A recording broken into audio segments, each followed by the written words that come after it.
जब हामी प्रवासी भन्दछौँ प्रायःजसो यो युरोपियन र अमेरिकाबाट अरू देशमा बस्ने जातिको लागि प्रयोग हुँदैन।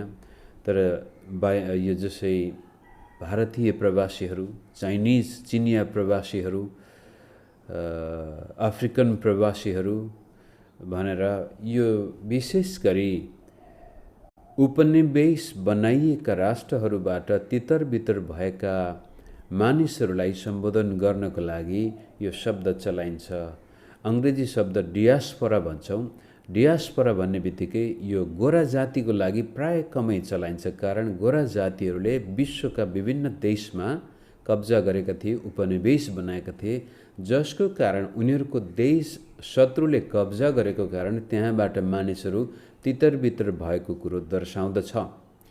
अनि जुन कुरो विशेष गरी यहुदी जातिसँग सम्बन्ध राख्दछ, कारण यहुदी जातिहरू पनि धेरै देशहरूमा प्रवासी जीवन बिताइरहेको जाति हो। त्यसमध्ये नेपाली जाति पनि यो प्रवासी जीवन बिताउनेमा अहिले निकै अग्रस्थानमा आउँदैछ। त प्रवासी जीवनबारे बाइबली दृष्टिकोणको कुरो गर्दाखेरि नेपाली जाति धेरै तितर-बितर भएका जातिहरूमा पनि पर्ने भएको कारण आज हामीले यसलाई बाइबली दृष्टिकोणबाट हेर्नु आवश्यक छ। किनभनेदेखि सायद तपाईँ म जो नेपालमै बसेका छौँ भने पनि हाम्रा छोराछोरीहरू कि त अध्ययनको लागि कि रोजगारीको लागि आज विदेशी भूमिमा छन्। कुनै न कुनै पक्षबाट नेपालको जनसङ्ख्या र नेपाल बाहिर जसै भुटान, बर्मा, भारतमा सयौं वर्षसम्म बसोबास गरिरहेका भए तापनि हामीलाई अहिलेसम्म त्यहाँको राज्य सत्ता र त्यहाँको माटोले हाम्रै देशका रैथाने हुन् भनेर स्वीकार गरेको छैन भने त्यसपछि अहिले खाडी मुलुकतिर गएका र पश्चिमा देशमा पनि बसोबास गर्दै आएका नेपाली मित्रहरूलाई पनि त्यहाँको माटोले यो हाम्रो रैथानी भनेर भन्दैन, त्यो एउटा प्रवासी भनेर नै भन्दछ। जसै केही वर्ष समय अगाडि राष्ट्रपति ओबामाको पहिलो कार्यकालको चुनावको बेलामा एकजना जापानिज डिपार्टमेन्ट स्टोरको मालिकलाई गएर सोधेको थियो, ओहो अब त हाम्रो देशमा एउटा कालो जातिले राष्ट्रपति बन्ने सम्भावना छ, अब त तपाईलाई भोट दिनको लागि एकदमै उत्सुकता छ होला नि भनेर त्यो जापानिज मालिकलाई सोद्धाखेरि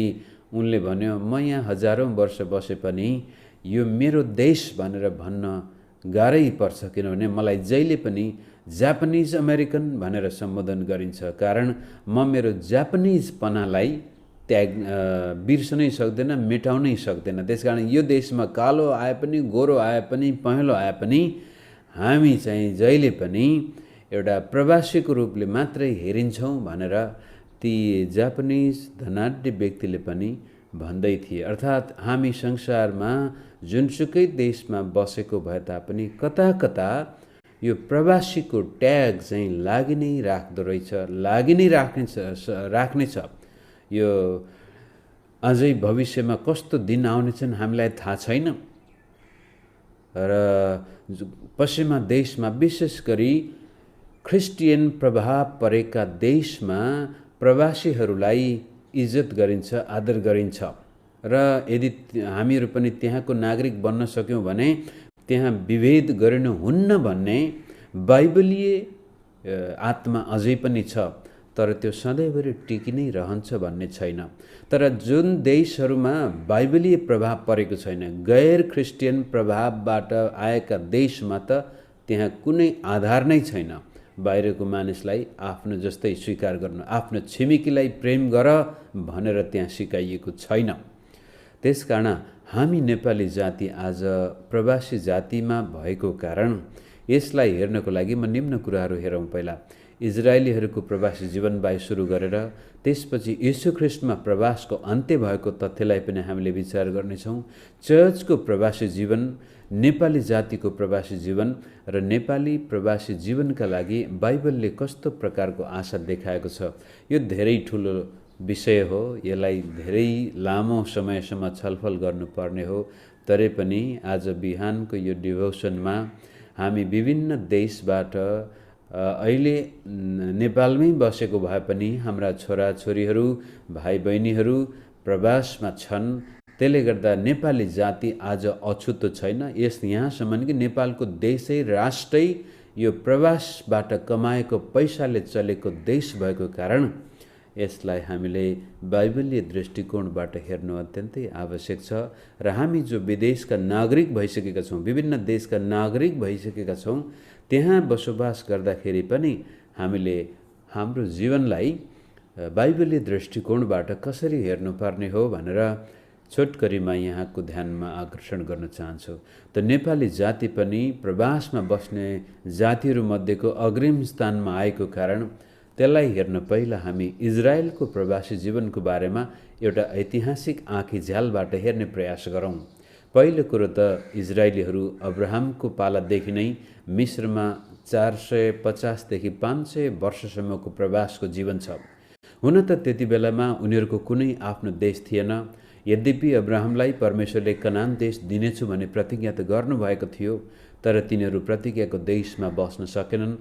युसुफको समयदेखि पूर्ण रूपले प्रवासी जीवन बिताएर 450 वर्षपछि मूसाको नेतृत्वकालमा तिनीहरू परमेश्वरको अनुग्रहमा प्रवासबाट छुटकारा भएर अब कनान देशतिर आउँछन्। कनान देशमा आइसकेपछि लगभग 700 वर्षसम्म तिनीहरू कनान देशमा राम्रै बसेका थिए। यद्यपि तिनीहरूले परमेश्वरलाई जुन प्रकारको भक्ति चढाउनु पर्ने थियो चढाएनन्, जसले गर्दाखेरि तिनीहरूको देश दुई भागमा विभाजन भएको थियो। उत्तरी राज्य र दक्षिणी राज्य। उत्तरी राज्यलाई इजरायल भनिन्थ्यो भने दक्षिणी राज्यलाई यहुदा भनिन्थ्यो। फलस्वरूप यिनीहरू उत्तरी राज्य अझ दुष्ट भयो, परमेश्वरको विरुद्धमा गयो र ईसा पूर्व 722 असुरको राजा अथवा जस्तो असिरिया पनि भनिन्छ त्यसलाई, असुरको राजाले 722 उत्तरी भाग, इजरायलको उत्तरी भाग पूर्ण रूपले कैदमा लगेर गयो, प्रवासमा लगेर गयो र त्यसपछि तिनीहरूलाई विभिन्न स्थानमा छरफस्ट पारियो। त्यहाँबाट डायस्पोरा भन्ने शब्द बिस्तारै बिस्तारै प्रयोगमा आउन थाल्यो। यिनीहरू छरपष्ट भए। डायस्पोरा प्रवासी भनेको आफ्नो देशबाट जबरजस्ती बाध्यताले उखेलिएर संसारका विभिन्न देशमा विस्थापित गरिएका मानिसहरू। नभन्दै ईसा पूर्व 722 असुरको राजाले इजरायलमाथि आक्रमण गरेर तिनीहरूलाई विभिन्न देशमा तितरबितर गरिदियो, जो अहिलेसम्म पनि त्यसको लेखा लिएको छैन। कहाँ कहाँ पुगे हामी जान्दैनौँ, आजसम्म ती हराएका छन्। त्यसपछि दक्षिणको राज्य यहुदा चाहिँ कमसेकम अलिकति उत्तरभन्दा राम्रो थियो, तरै पनि यिनीहरूले पनि परमेश्वरको विरुद्धमा आवाज उठाएको कारण ईसा पूर्व 586 यरुसलेम ध्वस्त हुन्छ, तिनीहरूको मन्दिर नष्ट गरियो र बेबिलोनको राजाले यिनलाई कैदमा लगेर गयो। प्रवासमा मात्र हो त कैदी दास भएर गएका थिए। र नभन्दै हुन त यर्मिया अगमवक्ताको 70 वर्षको अगमबाणी छ, म 70 वर्षपछि तिमीहरूलाई फर्काएर ल्याउनेछु भनेर यरुबाबेलको नेतृत्वमा केही मात्रामा यहुदीहरू त फर्के बेबिलोनबाट 539-40 राजा कोरेसको शासनकालमा, तरै पनि अधिकांश यहुदीहरू फर्केनन् र नभन्दै बेबिलोनको प्रवास पनि आजसम्म यथावत नै छ। पछि गएर 520देखि 16सम्मको ईसा पूर्वमा दोस्रो मन्दिर निर्माण हुन्छ।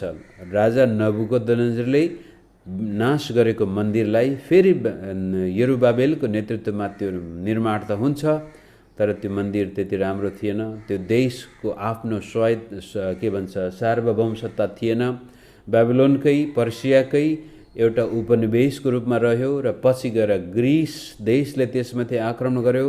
हुँदा येशूको पालामा रोमको उपनिवेश भएर बसेको थियो।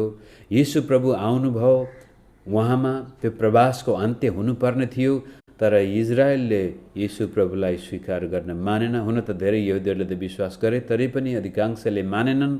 फलस्वरूप येशू प्रभुको जन्मको 70 वर्षपछि अथवा येशू ख्रीष्टको क्रुसको लगभग 30 वर्षपछि रोम सरकारले यरुसलेमलाई पुनः ध्वस्त गरिदिन्छ, मन्दिर नष्ट हुन्छ। येशू प्रभुले भनेका अगमबाणी पुरा हुन्छन् कि एउटा ढुङ्गामाथि अर्को ढुङ्गा रहनेछ र 70 एडीबाट त्यसपछि यहुदीहरू संसारका विभिन्न देशमा आफ्नो जीवज्यान जोगाउनको लागि भागेर गए र झन्नै 1900 वर्षसम्म यिनीहरूको देश थिएन। हुन त 1948 इजरायल देश पुनर्स्थापना भयो तापनि त्यो देशले वास्तवमा अब आजको राजनैतिक इजरायल देश चाहिँ प्रतिज्ञाको देश भन्न अलि मिल्दैन, किनभनेदेखि येशू ख्रिस्ट नै त्यो अन्तिम प्रतिज्ञाको देश हुनुहुन्छ। येशू ख्रिस्टमा नै सारा परमेश्वरका प्रतिज्ञाहरू पुरा भएका छन्। तापनि यहुदीहरूको प्रवास अझै सिद्धिएको छैन। यर्मिया, इजिकेल, एसाया अगमवक्ताले भनेको छ, म मेरा मानिसहरूलाई पूर्व पश्चिम उत्तर दक्षिण टाढा टाढाबाट ल्याउनेछु भनेको भए तापनि अझै पनि इजरायलीहरू पूर्ण रूपले प्रवासबाट फर्केका आएका छैनन्। किनभनेदेखि इजरायलीहरूको प्रवासको कुरो गर्दाखेरि हामीले परमेश्वरको चेतावनीलाई पनि बिर्सन हुँदैन। जब मूसाले यिनीहरूलाई मिश्रको दासत्वबाट प्रतिज्ञाको देशमा लाँदै थिए, त्यति बेलामा नै यो चेतावनी दिनुभएको छ परमेश्वरले मूसाद्वारा कि यदि तिमीहरूले परमेश्वरको वचन उल्लङ्घन गर्यो भने यस्तो हुनेछ भनेर। व्यवस्था 28 अध्यायको 62देखि 65सम्म पढौँ हामी। तिमीहरू जो अघि सङ्ख्यामा आकाशका तारा सरह थियो, थोरै मात्र बाँकी रहनेछौ, किनकि तिमीहरूले परमप्रभु आफ्ना परमेश्वरको वचन मानेनौ। जसरी परमप्रभुले खुसीसाथ तिमीहरूको भलाइ र वृद्धि गर्नुभयो, त्यसरी नै तिमीहरूलाई खुसीसाथ ध्वंस र विनाश पार्नुहुनेछ। अनि तिमीहरूले अधिकार गर्नलाई पस्न लागेको देशबाट तिमीहरू उखेलिनेछौ। यो उखेलिने कुरो त्यतिखेरै चेतावनी स्वरूप दिइएको थियो। 64 पद, तब पृथ्वीको एक छेउदेखि अर्को छेउसम्म विभिन्न जातिका बीचमा परमप्रभुले तिमीहरूलाई तितर बितर पार्न हुनेछ। त्यहाँ तिमीहरू र तिमीहरूका पुर्खाहरूले नजानेका काठ ढुङ्गाका अन्य देवताहरू तिमीहरूले पुज्नेछौ। ती जातिहरूका बीचमा तिमीहरूले चैन पाउने छैनौ। प्रवासी जीवनको एउटा चित्र त्यतिखेरै मूसाले कोरेको छ व्यवस्थामा। र तिमीहरूका खुट्टाका पैतालाको लागि बिसाउने ठाउँ पनि पाउने छैनौ। वास्तवमा यहुदीहरूको इतिहासलाई हामीले हेऱ्यौँ भनेदेखि यस्ता धेरै पटक दिन आए जहाँ यहुदीहरूलाई खुट्टाले टेक्ने ठाउँ पाइएको थिएन। एकपटक त इतिहासमा यस्तो पनि समय आएको थियो, यहुदी जातिहरूलाई एउटा जहाजमा राखेर ल तिमीहरू जहाँ जान्छौ, जुन देशले तिमीहरूलाई ठाउँ दिन्छ त्यहाँ तिमीले आफ्नो बसोबास गर भन्दाखेरि संसारमा कुनै देशले यिनीहरूलाई ठाउँ दिन मानेन, खुट्टा टेक्ने ठाउँ दिन चाहेन। फलस्वरूप अन्तिममा 1948 तिनीहरूकै पुर्खाको देशमा यिनीहरूलाई जान दिउँ भनेर संयुक्त राष्ट्र सङ्घले यिनीहरूलाई त्यो ठाउँमा खुट्टा राख्ने अनुमति दिएको थियो। त्यसकारण मूसाको पालामा त्यो दिएको अगमबाणी पुरा भयो। पाउने छैनौ र तिमीहरूका खुट्टाका पैतालाको लागि बिसाउने ठाउँ पनि पाउने छैनौ। त्यहाँ परमप्रभुले तिमीलाई चिन्तित मन, हेर्नुहोस् विदेशमा बस्दाखेरि कति चिन्ता हुन्छ, विशेष गरी प्रवासमा बस्दा आज नेपाली जातिको लागि यो बडो दुःखको विषय हो। गाउँमा बुढाबुढी आमाहरू छोडेर, भर्खर बिहा गरेको श्रीमती छोडेर, भर्खर जन्मेका छोराछोरी छोडेर आज हामीहरू रोजगारीको लागि विदेशमा जानु परेको छ। कति चिन्ता हुन्छ। पर्खदा पर्खदा थाकेका आँखाहरू र निराश हृदयहरू दिनुहुन। यो चाहिँ चेतावनी थियो इजरायली जातिलाई, यदि तिमीहरूले परमेश्वरको वचन उल्लङ्घन गर्यौ भनेदेखि यस्ता दिन आउनेछन्। तर प्रभु अनुग्रहले भरिएको परमेश्वर हुनुभएको कारण इजरायली जातिहरूलाई यदि तिनीहरूले पश्चाताप गरेको खण्डमा म फर्काएर ल्याउनेछु भन्ने प्रतिज्ञा पनि व्यवस्थाकै 30 अध्यायको 3देखि 6 पदमा हामी पढौँ। तब परमप्रभु आफ्ना परमेश्वरले तिमीहरूका सुदिन फर्काउनु हुनेछ र तिमीहरूलाई टिठाउनु हुनेछ र जुन जातिहरूका बीचमा तिमीहरूलाई तितर बितर पार्नु भएको थियो तीबाट तिमीहरूलाई बटुलेर ल्याउनु हुनेछ। तिमीहरू देश निकाला भएर आकाशमुनिको सबैभन्दा टाढो देशमा भए पनि त्यहाँबाट परमप्रभु तिमीहरूका परमेश्वरले तिमीहरूलाई बटुल्नु हुनेछ र त्यहाँबाट तिमीहरूलाई फर्काएर ल्याउनु हुनेछ। तिमीहरूका पिता पुर्खाले अधिकार गरेको देशमा परमप्रभु आफ्ना परमेश्वरले तिमीहरूलाई ल्याउनु हुनेछ र तिमीहरूले त्यसको अधिकार गर्नेछौ र उहाँले तिमीहरूलाई तिमीहरूका पिता पुर्खाभन्दा उन्नतशील र असङ्ख्य बनाउनु हुनेछ। परमप्रभु तिमीहरूका परमेश्वरलाई तिमीहरूले आफ्नो सारा हृदय र आफ्नो सारा प्राणले प्रेम गर्नलाई उहाँले तिमीहरूको र तिमीहरूका सन्तानको हृदयको खतना गर्नुहुनेछ र तिमीहरू जिउन सक। अब यो प्रवासबाट फर्केर आउने जुन प्रतिज्ञा छ त्यो केवल यहुदी जातिले फर्केर फेरि आजको प्यालेस्टाइनमा जाने भन्दा पनि परमेश्वरले यस्तो समय ल्याउनु हुनेछ जब मानिसहरू परमेश्वरलाई आफ्नो सारा हृदयले प्रेम गर्नेछन् र त्यो प्रेम गर्न सक्ने बनाउने काम पनि परमेश्वरले नै गर्नुहुनेछ। उहाँले नै मानिसका हृदय खतना गर्नुहुनेछ, अथवा इजिकियल र यर्मियाले भनेको नयाँ करार स्थापना गरेर मानिसको ढुङ्गाको हृदय निकालेर मासुको हृदय दिनुहुनेछ र नयाँ आत्मा हालिदिनुहुनेछ र स्वयं परमेश्वरले तिनीहरूको हृदयमा व्यवस्था लेखिदिनुहुनेछ र मानिस आफैले परमेश्वरलाई चिन्नेछ भन्ने त्यो प्रतिज्ञा परमेश्वरले राजनैतिक प्रवासको अन्त्य सँगसँगै आत्मिक प्रवासको अन्त्यको पनि अगमबाणी गरिएको थियो र नभन्दै त्यो अगमबाणी येशू ख्रीष्टमा पूरा भएको छ। ख्रीष्ट येशूमा परमेश्वरले नयाँ करार स्थापना गर्नुभयो र जसको कारण यहुदी जातिहरूको प्रवासको समय ख्रीष्ट येशूमा पूरा भएको छ, तर यहुदी जातिले त्यसलाई अझै स्वीकार गर्न सकेको छैन सम्पूर्ण यहुदीहरूले। आउनुहोस् त्यो कुरो हामी लुका 19 अध्यायको 37 देखि 44 पद हेरेर कसरी ख्रीष्ट येशूमा इजरायलीहरूको प्रवासको अन्त्य भएको छ। किन यरुबाबेलको पालामा 70 वर्षपछि इजरायलको प्रवासको अन्त्य भएन? किन फेरि 70 एडीमा इजरायलीहरू चारैतिर तितर-बितर हुनु पर्यो?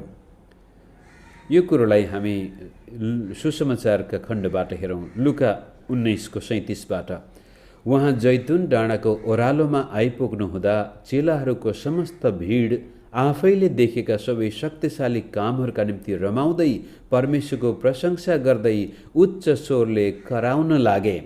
अनि के कराएछन् भने, परमप्रभुको नाउँमा आउने राजा धन्य हुन्, स्वर्गमा शान्ति र परमधाममा महिमा। अनि भिडका कुनै कुनै फरिसीहरूले उहाँलाई भने, हेर हे गुरु, तपाईँका चेलाहरूलाई हप्काउनुहोस्। तर उहाँले भन्नुभयो, म तिमीहरूलाई भन्दछु, यिनीहरू चुप लागे भने ढुङ्गाहरू नै कराउनेछन्। यो चाहिँ येशू ख्रीष्टको यरुशलेममा अन्तिम हप्ता आउनु अगाडि प्रवेश गर्नुभएको घटना हो। आफ्नो सेवालाई अब उहाँ निष्कर्षमा पुर्याउँदै हुनुहुन्थ्यो र यो अन्तिम प्रवेश भनौँ यरुशलेममा वास्तविक यहुदीहरूको राजा मात्र नभएर येशूको यरुशलेमको प्रवेश चाहिँ याह्वे परमेश्वरको प्रवेश हो। कतिपटक हामीले सुसमाचार अध्ययन गर्दाखेरि, पढ्दाखेरि र मण्डलीमा यो कुरो प्रस्तुत गर्दाखेरि हामी असफल भएका छौँ कि येशू ख्रीष्टको आगमनमा याह्वे परमेश्वरको आगमन हो भनेर अझै यसलाई जोडसँग बताउन सकिरहेका छैनौँ। जसरी मिस्र देशमा मूसाको नेतृत्वमा परमेश्वर आउनुभयो, इजरायलीहरूलाई छुटकारा दिनुभयो, जसरी उजाड स्थानमा याह्वे परमेश्वर राति आगोको खाँबो दिउँसो बादलको खाँबो भएर अगुवाई गर्नुभयो, जसरी याह्वे परमेश्वर सिनै पर्वतमा देखिने गरी सुनिने गरी डरलाग्दो उपस्थिति लिएर आउनुभयो, जसरी याह्वे परमेश्वर मूसाको भेट हुने पालमा आफ्नो उपस्थिति देखाउनुहुन्थ्यो, जसरी याह्वे परमेश्वर मन्दिरको पवित्र स्थानमा आफ्नो उपस्थिति देखाउनुहुन्थ्यो, त्यसै गरी येशू प्रभुमा याह्वे परमेश्वर इजरायलमा फर्किनु भएको छ। जसरी एसायाले अगमबाणी गरेको छ, म मरुभूमिमा राजमार्गहरू तयार पार्नेछु, उजाड स्थानमा राजमार्ग बनाउनेछु र मरुभूमिमा म नदी बनाउनेछु, सबै खाल्डा खुल्डीहरू समतल बनाउनेछु, पहाडहरूलाई हटाउनेछु, मेरो प्रजालाई फर्काएर ल्याउनको लागि म कुनै कसर बाँकी राख्ने छैन भन्ने अगमबाणी येशू ख्रीष्टको आगमनमा वास्तवमा पूरा भएका छन्। अनि यहाँनिर परमधाममा महिमा, स्वर्गमा शान्ति र परमधाममा महिमा, परमप्रभुको नाउँमा आउने राजा धन्यका हुन् भनेर जुन प्रकारको त्यो अनियन्त्रित प्रकारको विस्फोटन मानिसहरूको मुखबाट निस्केको छ, त्यो वास्तवमा याह्वे परमेश्वरलाई स्वागत गरिएको थियो। यरुशलेममा येशूको प्रवेशले याह्वे परमेश्वर इजरायलमा फेरि फर्किनु भएको छ। अब तिनीहरूको प्रवासको अन्त्य भएको छ। अब तिनीहरू कसैका कैदी हुने छैनन्। कहिले तिनीहरू प्रवासमा अर्काको देशमा दासत्वमा भएर जाने छैनन् भन्ने कुरा देखाउनको लागि येशू प्रभु त्यहाँ आउँदै हुनुहुन्छ। तर येशूको राज्य चाहिँ हामीले सोचेको जस्तो संसारको राज्य थिएन। उहाँ केवल इजरायली जातिहरूलाई रोमको दासत्वबाट छुटकारा दिन नभएर सम्पूर्ण मानव जातिलाई पापको र शैतानको दासत्वबाट, अदनको बगैँचाबाट निर्वासित भएको मानिसलाई फिर्ता गर्नको लागि उहाँ आउनुभएको थियो। कारण प्रवास त्यतिखेर सुरु भयो जतिखेर आदमले परमेश्वरको वचन उल्लङ्घन गर्यो र अदनको बगैँचाबाट ऊ विस्थापित भयो। त्यहाँबाट ऊ प्रवासमा गएको थियो र याह्वे परमेश्वर ख्रीष्ट येशूमा अब फेरि अदनको बगैँचामा मानिसलाई फिर्ता गर्दै हुनुहुन्थ्यो। यो कुरो हामीले बिर्सनु हुँदैन। येशू ख्रीष्टको जुन पहिलो आगमन छ त्यसलाई हल्का रूपले लिने हुँदैन। आज नेपाली चर्चमा यो येशूको दोस्रो आगमनलाई मात्रै पर्खेर बस्ने शिक्षा दिएर त्यसमा पनि मण्डली चाहिँ उठाइ लैजाने, संसारबाट भागेर जाने सुसमाचार प्रचार गरिएको छ। जुन सुसमाचार प्रचार अमेरिकी चर्चहरूमा प्रचार गरिएको कारण आज अमेरिका शक्तिशाली देश भए पनि अमेरिकाको चर्च कमजोर भइसकेको छ। अमेरिकामा आज बाइबल विरोधी विश्वास, विचार, शिक्षा, सिद्धान्तले चरम रूप लिएको छ। दुष्टताले पनि चरम रूप लिँदैछ। कारण त्यहाँको चर्चको सुसमाचारले के भन्यो भने येशू प्रभुले त हामीलाई संसारबाट उठाएर लैजाँदै हुनुहुन्छ, यसकारण हामी संसारमा अब जसोतसो बाँच्ने हो, हामी त संसारबाट भागेर जाने सुसमाचार प्रचार गरेको कारण आज चर्च कमजोर छ। तर वास्तवमा येशू प्रभुले संसारमा आफ्नो राज्य स्थापना गर्नको लागि हामीलाई यहाँ राख्नु भएको कुरो हो र त्यो कुरो येशूको पहिलो आगमनमा नै सुरु भएको छ र त्यसलाई बिस्तारै यो संसारमा अनुभव गर्नको लागि हाम्रो हातमा त्यो जिम्मा दिएको छ। अब 41 पद हेरौँ लुकाकै 19बाट। जब येशू नजिकै आइपुग्नु भयो र सहरलाई देख्नुभयो, उहाँ त्यसको निम्ति रुनुभयो। यी पहिलो आगमनमा, येशूको पहिलो आगमनमा याह्वे परमेश्वरको आगमनलाई नदेखेको कारण त्यसको दुर्दशा त्यसमाथि आउने कुरोलाई विचार गरेर प्रभु येशू यरुशलेमको लागि रुनुहुन्छ र भन्नुहुन्छ, शान्ति कुन कुरोले ल्याउँछ भनेर तैले आज पनि जानेको भए हुने थियो, तर अब तेरो दृष्टिबाट त्यो लुकेको छ। किनकि तमाथि यस्ता दिन आउनेछन् जब तेरा शत्रुहरूले तेरो वरिपरि मोर्चा बाँधेर घेरा हाल्नेछन् र सबैतिरबाट तँलाई थुनी राख्नेछन्। तिनीहरूले तँलाई र तँभित्र बास गर्ने तेरा सन्तानलाई जमिनमा पछार्नेछन्। एउटा ढुङ्गामाथि अर्को ढुङ्गा पनि छोडिने छैन। नभन्दै प्रभुको यो वचन उहाँले बोलेको लगभग 30 वर्षपछि पुरा हुन्छ। इजरायल जाति बडो दुर्दशामा जान्छ र त्यसपछि मन्दिर यसरी नष्ट हुन्छ। एउटा ढुङ्गामाथि अर्को ढुङ्गा रहेन। यरुशलेम जलेर ध्वस्त बनाइन्छ। यहुदीहरूलाई यरुशलेममा प्रवेश गर्नै दिँदैन। लाखौँ मानिसहरू विस्थापित भए, लाखौँ मारिए। किनभने अन्त्यमा किनकि तैले आफूमाथि भएको परमेश्वरको कृपा दृष्टिको समयलाई चिन्न सकिनस्। र अर्को ठाउँमा यसरी अर्को उल्था गर्दाखेरि यसरी पनि भन्न सकिन्छ, किनकि तैले परमेश्वरको आगमनको समयलाई चिन्न सकिनस्। याह्वेको आगमनको समयलाई तैले चिन्न नसकेको कारण हे यरुशलेम त फेरि एकपटक यस्तो विनाशमा जानेछस्। एउटा ढुङ्गामाथि अर्को ढुङ्गा रहने छैन। यस किसिमले ख्रीष्ट येशूमा इजरायलको प्रवास मात्र नभएर सारा पापी मानिसको प्रवास निर्वासन अन्त्य भएको छ। अब हामी अदनको बगैँचामा फर्कन सक्ने भएका छौँ। यो कुरोलाई प्रेरित 2 अध्यायबाट पनि हामीले यसरी हेरौँ। पेन्टिकोसको दिनमा जब मण्डली स्थापना भयो, यसलाई हामी मण्डलीको जन्मदिनको रूपले पनि लिन्छौँ। नयाँ करार पछिको मण्डलीको जन्म यसरी हुन्छ। जब पवित्र आत्मा तिनीहरूमा आउनुहुन्छ, त्यहाँ यसरी लेखिएको छ प्रेरित 2:5 र 6 पदमा, स्वर्गमुनि भएको हरेक देशबाट ईश्वर भक्त यहुदीहरू त्यस बेला यरुशलेममा बसेका थिए। प्रभुले भन्नुभएको छ, म संसारका कुना कुनाबाट तिमीहरूलाई फर्काएर ल्याउनेछु। नभन्दै एउटा चिन्हको रूपमा अग्रिम परिपूर्तिको लागि यो अगमबाणीलाई त्यहाँ पुरा भएको हामी देख्दछौँ। तब यो आवाज सुनेर भिड जम्मा भयो। तिनीहरू आश्चर्यचकित भए, किनकि हरेकले आफ्ना भाषामा तिनीहरू बोलिरहेका सुने। र पेन्टिकोसको दिनमा सारा देशबाट मानिसहरूलाई एउटै ठाउँमा राखेर परमेश्वरले यो अगमबाणी अब बिस्तारै पूर्ण रूपले पुरा हुँदैछ भन्ने कुरा देखाउँदै हुनुहुन्छ। जसरी बाबेलको धरहरामा एउटै भाषा थियो, तर परमेश्वरको विरुद्धमा तिनीहरू गएको कारण परमेश्वरले तिनीहरूलाई छरपष्ट पारिदिनु भयो, तितर बितर पारिदिनु भयो।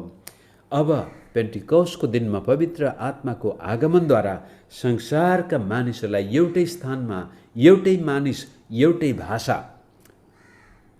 यहुदीहरू चेलाहरूले पवित्र आत्मामा एउटै भाषा बोलिरहेका थिए, तर सुन्नेहरूले आफ्ना आफ्ना भाषामा तिनीहरू सुनिरहेका थिए। यसको मतलब ख्रीष्ट येशूमा परमेश्वरले अब मानिसहरूलाई फेरि पुनर्स्थापना गर्दै हुनुहुन्छ, एकीकृत गर्दै हुनुहुन्छ, एउटै जाति बनाउँदै हुनुहुन्छ। त्यो कुरोलाई अब प्रेरित 1 अध्यायको 6देखि 8 पद हेरौँ। यस कारण जब प्रेरितहरू भेला भए तब तिनीहरूले उहाँलाई सोधे, हे प्रभु, के तपाईँले इजरायलको राज्य पुनर्स्थापना गरिदिनुहुनेछ, अथवा अब के तपाईँले इजरायलको राजनैतिक राज्य स्थापना गर्नुहुनेछ भनेर सोधेको प्रश्नको जवाबमा यीशु प्रभुले भन्नुहुन्छ, उहाँले तिनीहरूलाई भन्नुभयो, पिताले आफ्नो अधिकारद्वारा तोक्नु भएको बेला वा समय जान्ने तिमीहरूको काम होइन, तर पवित्र आत्मा तिमीहरूमा आउनु भएपछि तिमीहरूले शक्ति पाउनेछौ र तिमीहरू यरुसलेममा, सारा यहुदियामा, सामरियामा र पृथ्वीको अन्तिम छेउसम्म मेरा साक्षी हुनेछौ। अब चाहिँ यरुसलेमबाट सुरु भएर यो परमेश्वरको राज्य आइसकेको छ, येशू ख्रीष्टमा हाम्रो प्रवासको अन्त्य भएको छ भन्ने सुसमाचारलाई लगेर सारा संसारका मानिसलाई बताउनको लागि येशू प्रभुले चर्चलाई अब जिम्मा दिनुभएको छ। त्यसै कारण चर्चको प्रवासी जीवनको बारेमा कुरा गर्दाखेरि येशू प्रभुका वचनलाई पहिला यूहन्नाको सुसमाचारबाट हामी हेरौँ। 17 अध्यायको 16 पदमा यसरी भन्नुभयो, तिनीहरू संसारका होइनन् जस्तो म पनि संसारको होइन। यो प्रभु येशूको प्रार्थना हो। उहाँले पितासँग उहाँमाथि विश्वास गर्नेहरूका लागि प्रार्थना गर्दै हुनुहुन्थ्यो र त्यसै प्रार्थनाको अंश 17 पदमा, तिनीहरूलाई सत्यमा पवित्र पारिदिनुहोस्, तपाईँको वचन सत्य हो। जसरी तपाईँले मलाई संसारमा पठाउनुभयो, मैले पनि तिनीहरूलाई संसारमा पठाएको छु। प्रेरित 1 अध्यायको 8 पदमा हामीले हेर्नु, तिमीहरू सारा संसारमा मेरा गवाही हुनेछौ। मत्ती 28मा उनीहरूले प्रभुले भन्नु, सारा संसारमा गएर चेला बनाऊ। त्यही कुरोलाई प्रभुले भन्छ, तपाईँले मलाई जसरी संसारमा पठाउनु भयो, मैले तिनीहरूलाई पठाएको छु। अनि यूहन्ना 15:19मा, यदि तिमीहरू यस संसारका हुँदा हौ त संसारले तिमीहरूलाई आफन्त ठानी माया गर्ने थियो, तर तिमीहरू यस संसारका होइनौ, तिमीहरूलाई संसारबाट मैले चुने, यसै कारण संसारले तिमीहरूलाई घृणा गर्दछ। कता कता अब चाहिँ हामी आदमसँग एकै भइसकेका छौँ। जसरी आदम संसारमा थिएन, अदनको बगैँचामा थियो। अदनको बगैँचाबाट ऊ निष्कासन हुँदाखेरि पृथ्वीले उसलाई स्वागत गर्नुको सट्टामा पृथ्वी उसको विरुद्धमा उठ्यो, काँडा र सिउँडी उत्पादन गर्यो। ऊ अदनको बगैँचाको मानिस थियो, तर अब पृथ्वी उसको लागि बिरानो भएको थियो र पनि त्यो पृथ्वीमा निधारको पसिनाले हड्डी फुटाएर उसले आफ्नो जीविकोपार्जन गर्दैथ्यो। त्यस्तै किसिमले प्रभु येशूले यूहन्ना 15 अध्यायमा भन्दै हुनुहुन्छ, अहिले तिमीहरू संसारमा भए पनि तिमीहरू यहाँका होइनौ, तिमीहरू परमेश्वरको राज्यका हौ, तापनि मैले तिमीहरूलाई संसारमा पठाएको छु। त्यसकारण संसारले तिमीहरूको विरुद्धमा आवाज उठाउँदा चिन्ता नगर, कारण तिमीहरू संसारका होइनौ, त हाम्रो एउटा छुट्टै अस्तित्व कायम हुँदैछ ख्रीष्ट येशूमा। अनि पत्रुसले पनि हाम्रो मण्डलीको प्रवासको समयलाई यसरी भन्नुहुन्छ, पहिलो पत्रुस 2 अध्यायको 11 पदमा, प्रिय हो, म तिमीहरूलाई आग्रहपूर्वक बिन्ती गर्दछु कि विदेशी र प्रवासीहरू हौँ भनी जानेर तिमीहरूका आत्माको विरुद्धमा लडाइँ गर्ने शारीरिक अभिलाषाहरूबाट अलग बस। तपाईँ र म ख्रीष्ट येशूमा जब आएका छौँ भने अब हामी घर पुगिसकेका छौँ, आफ्नो देश पुगिसकेका छौँ, हाम्रो वास्तविक देशमा प्रवेश गरिसकेका छौँ, तरै पनि अझै संसारमै छौँ।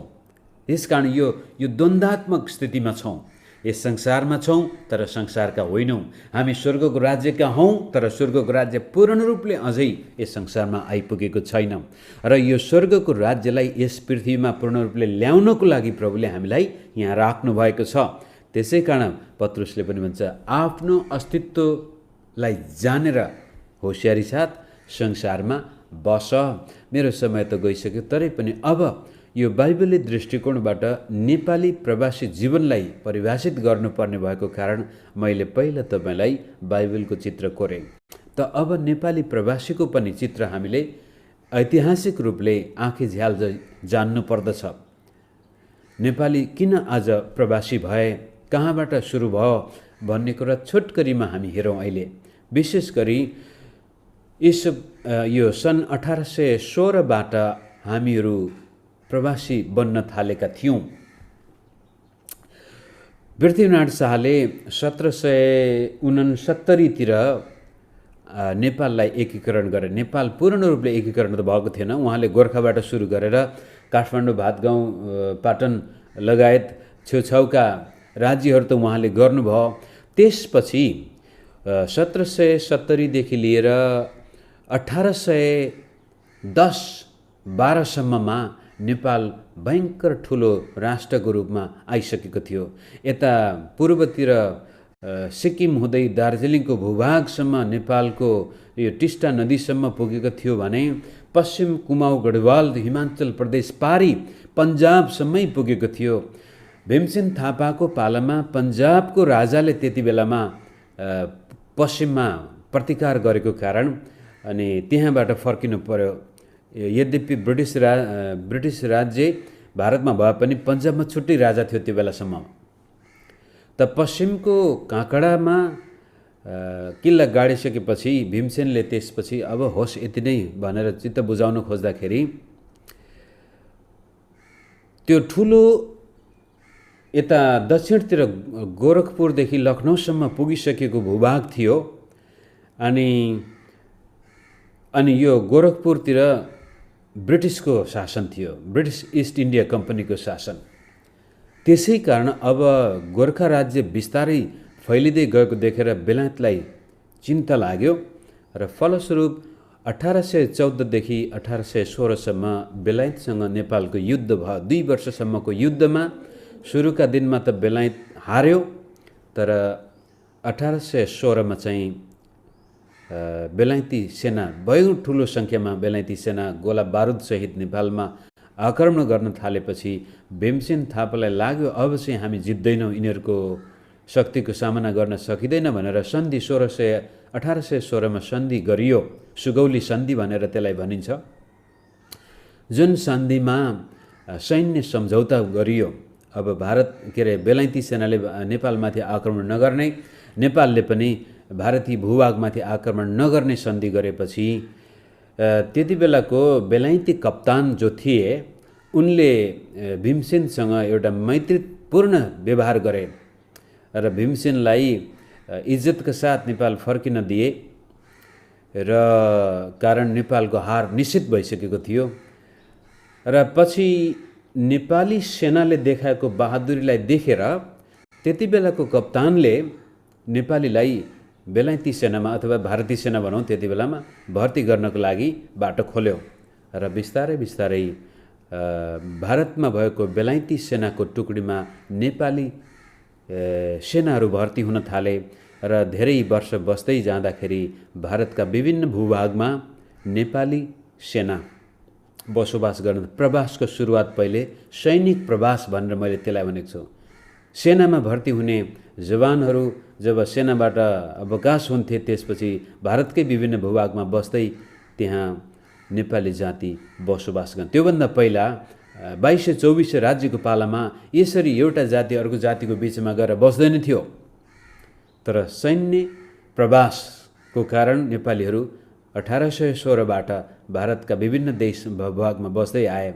पछि गएर पहिलो विश्व युद्धमा पनि गोर्खा सेना गयो, दोस्रो विश्वयुद्धमा पनि आयो र जब बेलायतबाट भारतले स्वतन्त्रता पायो त्यति बेलामा लगभग 10वटा गोर्खा सैनिक टुकडी बटालियन थियो। त्यसमध्ये मेरो विचारमा 6वटा भारतीय सेनामै रहे, 4वटा बेलायततिर गए, जसले गर्दा कतिपय हङकङ पठाइए, कति सिङ्गापुर बुर्नई हुँदै कति बेलायतमै गए। यस किसिमले नेपाली जाति छरफस्ट हुन थाल्यो पहिले सेनामा भर्ती भएको कारण। सैन्य प्रवास अनि अर्को एउटा समस्या सुरु भयो। त्यसपछि नेपालीहरू बाहिर जान थाले। अनि यो सैन्य प्रवास सँगसँगै पछि राणाकालमा पनि धेरै नेपालीहरूले भारत प्रवेश गर्नु पर्यो। भुटानतिर प्रवेश गरेको पनि सायद त्यही समय हुनुपर्छ, 1800 लगभग पछि। र तर जब भारत स्वतन्त्र भयो 1950 को सन्धि छ, नेपाल भारतको मैत्री सन्धि। यो पनि निकै विवादित सन्धि हो, राम्रो सन्धि छ, तर यसलाई कार्यान्वयन चाहिँ भारतले एकपक्षीय तरिकाले गर्दाखेरि कतिपल्ट हामीलाई धेरै घाटा लाग्छ। अनि यहाँतिर चाहिँ भारत नेपाल भारत बीच यो चाहिँ राणा शासन हुँदाखेरि नै मोहन शमशेर अन्तिम राणा प्रधानमन्त्री को थिए, कस्तो नामै बिर्से, अन्तिम राणा प्रधानमन्त्रीले भारत सरकारसँग सन्धि गर्दछ र जसमा चाहिँ खुला बोर्डर आवत जावत एउटा देशको नागरिक अर्को देशमा गएर काम गर्न पाउने, बसोबास गर्न पाउने सबै कुराहरू गर्ने भनेर त्यो मैत्री सम्बन्धले गर्दाखेरि त्यसपछि अब आर्थिक प्रवास, पहिला सैनिक प्रवास थियो। राणाकालमा सायद नेपालमा एकदमै बस्नै नसकेर कतिपय नागरिकहरू भारतमा प्रवेश गरेका थिए। तर 1950बाट चाहिँ आर्थिक प्रवास, अब भारत वास्तवमा 1950बाट नेपाल स्वतन्त्र भयो। राणाकालको राणाले गरेको अत्याचारबाट मुक्त हुनुपर्ने थियो, तर देश त्यसपछि उँधो लाग्यो र फलस्वरूप रोजगारीको लागि धेरै मानिसहरू भारतमा प्रवेश गर्न थाले। त्यसपछि आएर अब यो प्रजातन्त्र पछिको देन भनेको आज खाडी क्षेत्रमा विभिन्न राष्ट्रमा कूटनैतिक सम्बन्ध कायम गर्दै त्यहाँ त्यसपछि नेपालका हुनुहार जवानहरू परिश्रमको लागि खाडी क्षेत्रमा जान थाले, मलेसियातिर जान थाले। बिस्तारै बिस्तारै कोरिया र जापानले पनि ढोका खोल्यो र आज हामी यी राष्ट्रहरूमा लामो बसोबास गर्नको लागि जाँदैनौँ, तर केही समय जीवनका महत्त्वपूर्ण वर्षहरू मेहनत र परिश्रम गर्न हामी त्यहाँ जाँदैछौँ। त्यसपछि पश्चिमा देशमा सुरुमा चाहिँ शिक्षा, उच्च शिक्षाको लागि जाँदै जाँदै गर्दाखेरि आज रोजगारीको लागि भए पनि पश्चिमा देशमा गएका नेपालीहरू देश फर्किने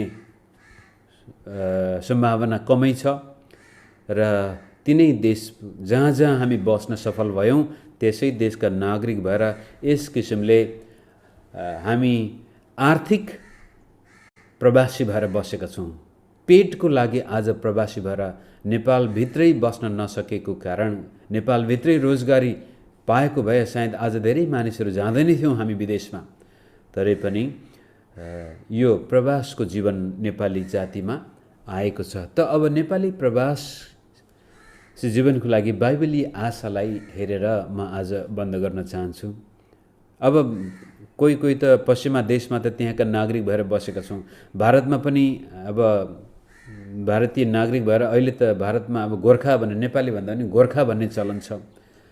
म आसाममा बसेको छु, यहाँ थुप्रै नेपालीहरू बसोबास गर्दछन्, तरै पनि खै यो माटोले अझै पनि त्यति सहर्ष स्वीकार गरेको छ जस्तो लाग्दैन। एउटा किताब निस्केको थियो 2016 सालमा शिलङबाट, शिलङ विश्वविद्यालयले सर्वेक्षण गरेर निकालिएको किताब हो। अनि त्यसको शीर्षक त बिर्सिसकेछु, अङ्ग्रेजी भाषामा छ। त्यहाँ बडो स्पष्ट उल्लेख गरिएको छ कि अझै पनि उत्तर पूर्वी भारतमा नेपालीहरूलाई हेर्ने दृष्टिकोण एकदमै नराम्रो छ। यहाँका रैथानेहरूले हामीलाई हेर्ने दृष्टिकोण एकदमै दुःखलाग्दो छ। यता सिक्किममा एउटा आफ्नै स्वायत्त शासन, त्यहाँको बहुसङ्ख्य नेपाली भएको कारण छुट्टै इज्जत छ। दार्जिलिङ सिलगढीतिर पनि बहुसङ्ख्य नेपाली भएको कारण त्यहाँ छुट्टै इज्जत छ। तर अल्पसङ्ख्यक भएको राज्यमा र सहरहरूमा अझै पनि प्रवासीलाई हेर्ने दृष्टिकोण त्यति आशा लाग्दो छैन भने अब खाडी क्षेत्रमा, मलेसियामा, कोरियामा पनि वास्तवमा हामीलाई हेर्ने दृष्टिकोण त्यति राम्रो छैन।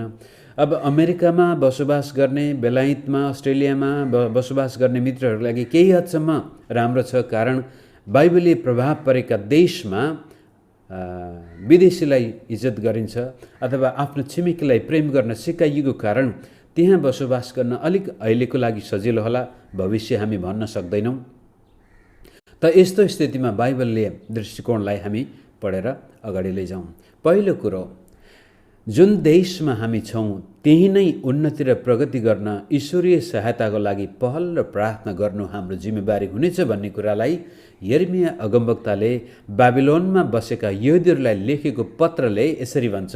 यिर्मया 29 को 7 पदमा, त्यो अध्यायभरि तपाईँले पढ्नुपर्छ सबै कुरा बुझ्नको लागि, म 7 पद मात्र हेर्छु।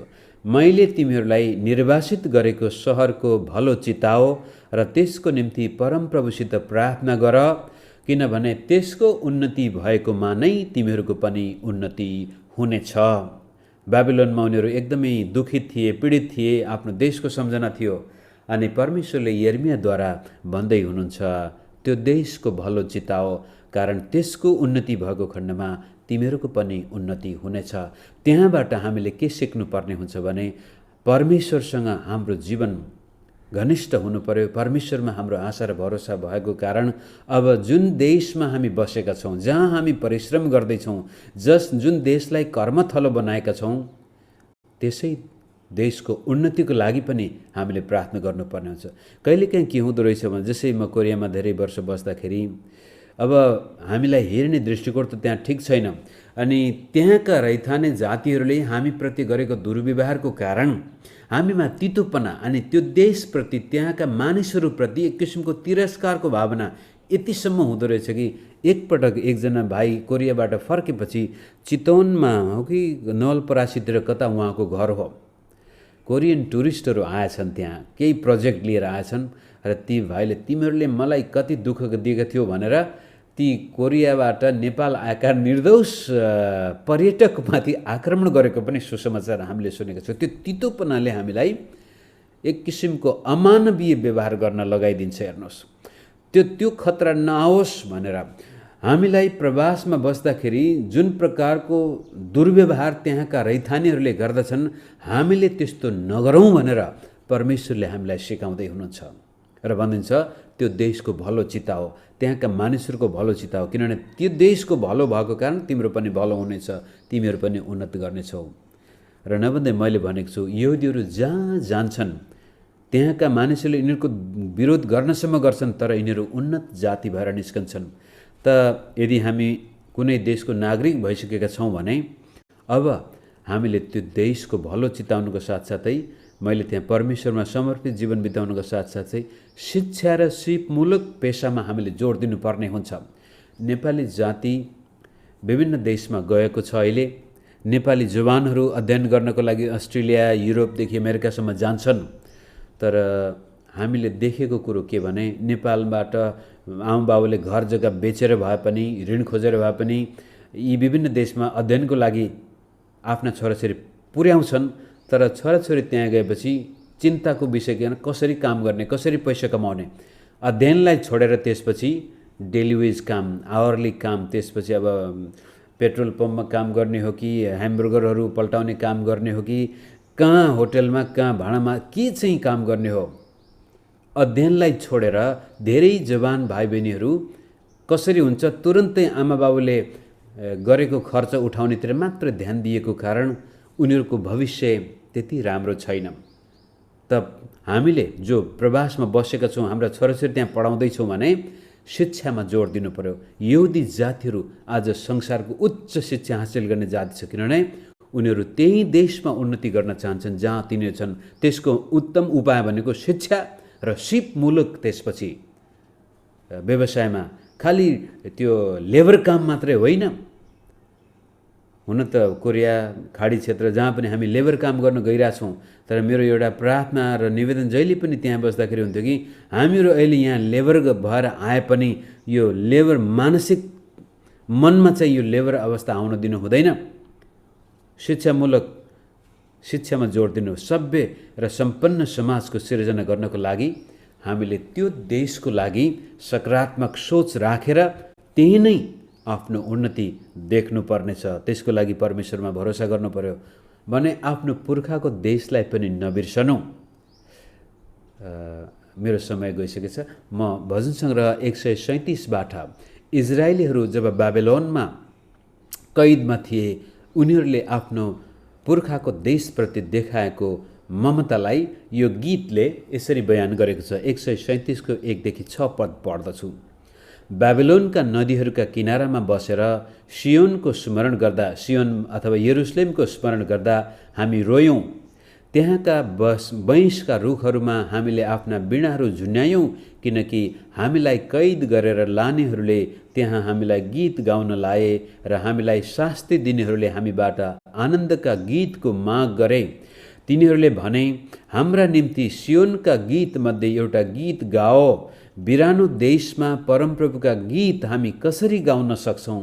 हे यरुशलेम, मैले तँलाई बिर्सेको भए मेरो दाहिने हातले आफ्नो सिप भुलोस्। मैले तँलाई नसम्झेको भए, यदि मैले यरुशलेमलाई मेरो सर्वश्रेष्ठ आनन्द नठानेको भए, मेरो जिब्रो तालुमा टाँसियोस्। अर्थात् सियोनमा परमेश्वरको मन्दिरमा परमेश्वरका गीत गाउनेहरूलाई बाबिलोनमा अब त्यहाँको मनोरञ्जनको लागि बोलाइयो, अराइयो। अनि उनीहरूले भन्छन्, न म यहाँ गर्न सक्दैन। हे यरुशलेम, म तँलाई कसरी बिर्सन सक्छु?